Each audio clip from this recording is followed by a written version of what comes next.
Welcome to our channel. Today we how to restore Pinterest affiliate traffic with Pinterest Ads Manager, full guide step by step clearly.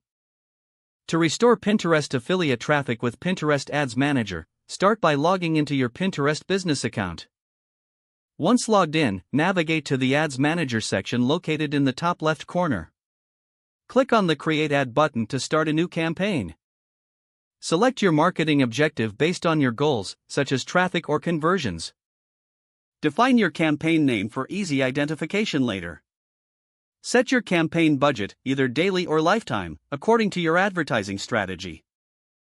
Next, move to the ad group settings. Choose your targeting options, including demographics and interests that align with your audience. Define your audience size to ensure your ads reach the right people. Set the duration of your campaign, deciding how long you want your ads to run. Now, move on to selecting your ad format, such as standard pins, video pins, or carousel pins. Upload the visuals for your ads, ensuring they are high quality and aligned with Pinterest's best practices. Add a compelling description and a strong call to action to engage your audience effectively.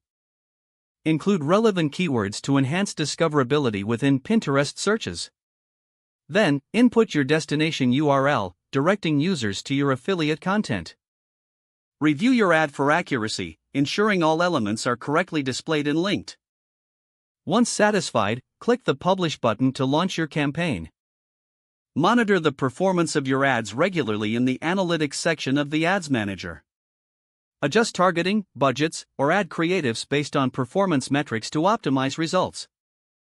Continue testing different formats and strategies to find what resonates best with your audience. Maintain consistency in your content strategy across your Pinterest profile to support your ads. Evaluate your overall strategy frequently, adjusting as necessary to align with changes in audience behavior. If the page does not load, refresh the browser or try again in a private or incognito window. Make sure you are using the correct email address, then retype it carefully to avoid small typos. If your password is not accepted, use the reset option and create a new strong password you can remember. Check your spam folder for verification or security emails, then complete any requested confirmation steps.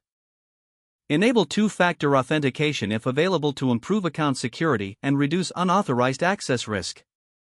After signing in, review your profile details so your contact information and settings are accurate and current.